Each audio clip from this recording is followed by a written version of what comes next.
mga mahal kong kababayan, ang ating pong bayan ay nasa bingit ng napakalaking kapahamakan.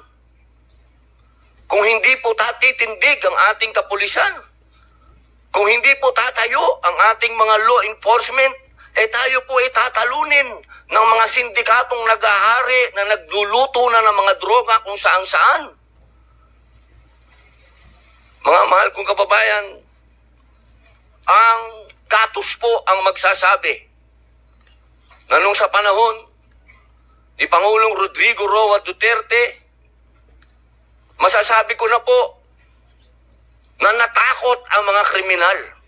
Wala pa po siyang ginagawa. Doon lang sa commercial niya na last Christmas yun na to, natakot na ho ang napakaraming kriminal. Natakot na ho ang napakaraming durugista, napakaraming pusher ang nag-surrender. Wala pong nangyayari. Bismillahirrahmanirrahim. Bismillahirrahmanirrahim. Alhamdulillah Rabbil Alamin. Bismillah wa salatu wa salamu Allah Rasulillahi. Assalamualaikum warahmatullahi wabarakatuh. Isa pong pagbati ng kapayapaan sa inyong lahat. Unang-una po sa amin pong tagapangulo, Senate Blue Ribbon Committee, Pinunong Minoria, Aquilino Coco Pimentel III. Magandang umaga po. Sa amin pong Pro Tempore, Senator Jingoy Estrada. Sa amin pong Majority Leader, Francis Tol Tolentino, Sir. At sa amin pong Deputy Minority Floor Leader, Senator Risa Hontiveros. At siyempre po sa amin pong pinakamatigas na senador, Senator Bato de la Rosa. At sa amin pong malasakit King, Senator Go. At sa lahat po ng mga bisita. At siyempre po sa Iron Man, ang hinahangaan po naming pinakamagaling na Pangulo ng Pilipinas, PRRD, Digong, Mayor. Isang magandang umaga po sa inyong lahat. Ako po ay convicted. Ako po ay nakulong. Ako po ay nabuhay kasama ang mga kriminal sa Bilibid. At kilala ko po ang underworld. Siguro po, maaaring sa ibang bagay, mas maraming nalalaman ang aking mga kasamang senador, pero pag pinag-usapan po natin ang mga kriminal dito sa bayan natin, ako po ang magsasabi sa inyo, napakadami na pong kriminal sa atin na walang puso, ang mga halang ang kaluluwa. Napag-usapan po natin ang mga biktima ng sinasabing war on drugs, pero hindi po natin napag-usapan ang mga biktima ng mga durugista. Kung paano pinapatay ang kanilang mga anak, paano sinira ng droga ang mga buhay ng mga pamilya ng OFW. Kung paano po sa loob mismo ng Bilibid, kung saan po ako nakulong ng 3 taon at ginawa ko pang pelikula ito. Ang pangalan po ng pelikula, maaari niyo pong panoorin, Hari ng Selda.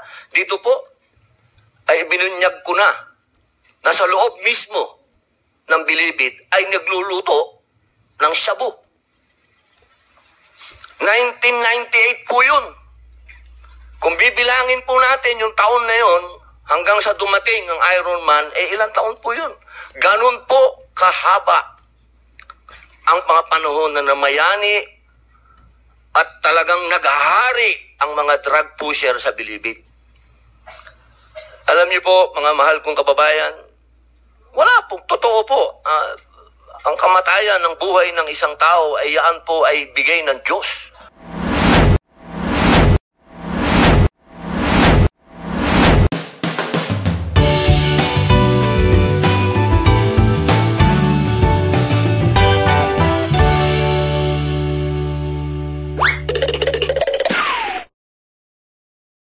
Senator Padilla is next. Senator Bongo waive his prioritization. Senator, okay, you're next, Senator Padilla. Then I'll go back to Senator Bongo. Maraming salamat po. A'udhu billahi minasyaitanirrajim. Bismillahirrahmanirrahim. Alhamdulillah Rabbil Alamin. Bismillah wa salatu wa salamu Allah Rasulillahi. Assalamualaikum warahmatullahi wabarakatuh.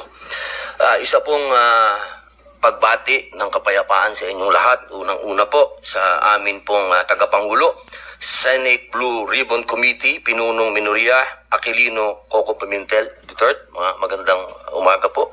At sa amin pong pro tempore, Senator Jingo Estrada, sa amin pong Majority Leader, Francis Tol Tolentino, Sir, at sa amin pong Deputy Minority Floor Leader, Senator Risa Hontiveros, at siyempre po sa amin pong pinakamatigas na Senador, Senator Bato de la Rosa, at sa amin pong malasakit King, Senator Go, at sa lahat po ng mga bisita, at siyempre po sa Iron Man, ang hinahangaan po naming pinakamagaling na Pangulo ng Pilipinas, PRRD, Digong, Mayor, isang magandang umaga po sa inyong lahat.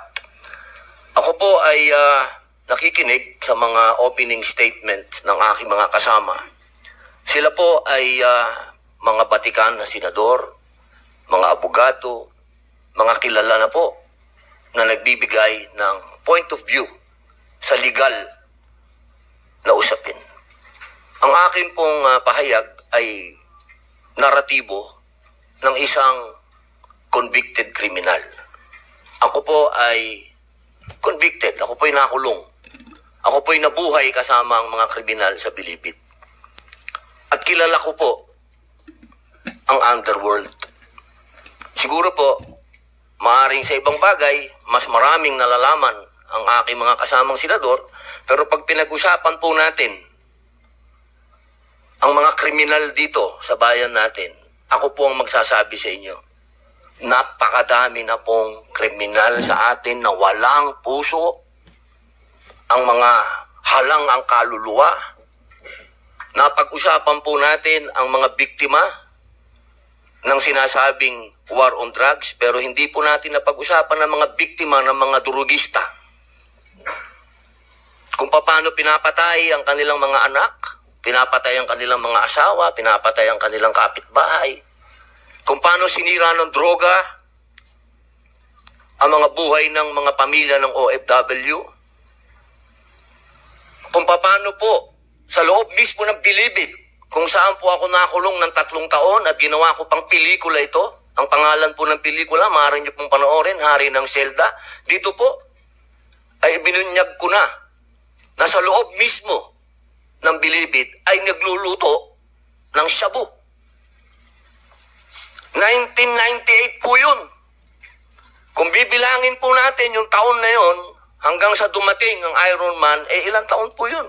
Ganun po kahaba ang mga panahon na namayani at talagang naghahari ang mga drug pusher sa Bilibid. Alam niyo po, mga mahal kong kababayan, wala pong totoo po. Ang kamatayan ng buhay ng isang tao ay yan po ay bigay ng Diyos.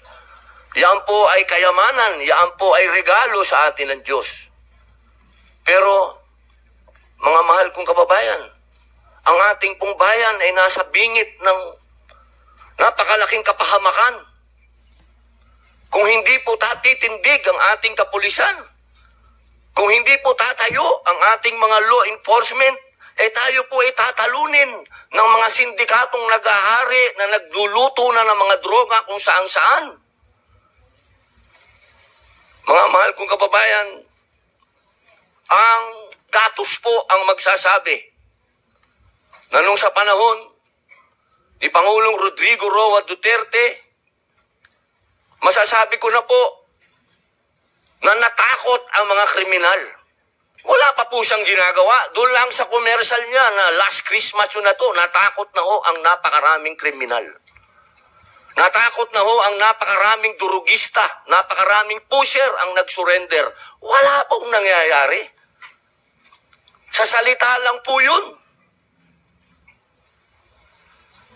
Mga mahal kong kababayan, kung sisisi natin lahat ang mga namatay dito sa administrasyon ni Rodrigo Roa Duterte, abay nagkakamali po tayo.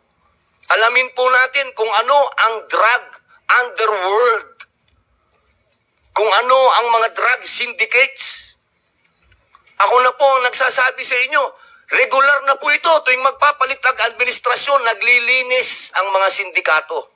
Magkakaroon talaga ng maraming mamamatay dahil naglilinis para pagpasok ng bagong administrasyon, yung kanilang mga alagang, mga kriminal, mga alagang, mga pusher, mga tapos na.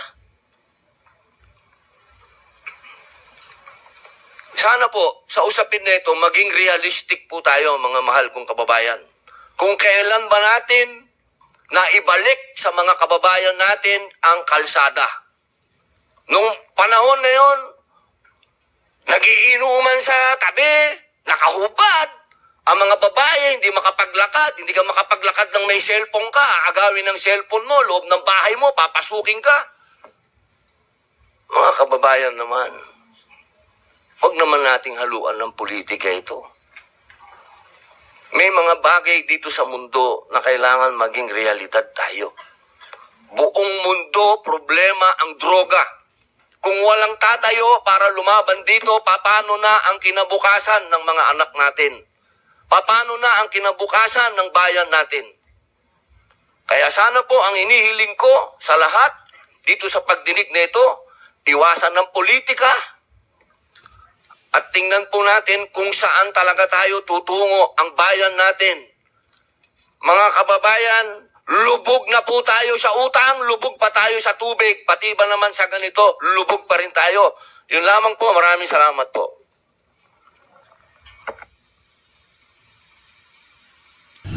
I affirm all of you as your president. Then, and as a private citizen now, drugs will destroy the Filipino. It will destroy my country. And I will never allow it.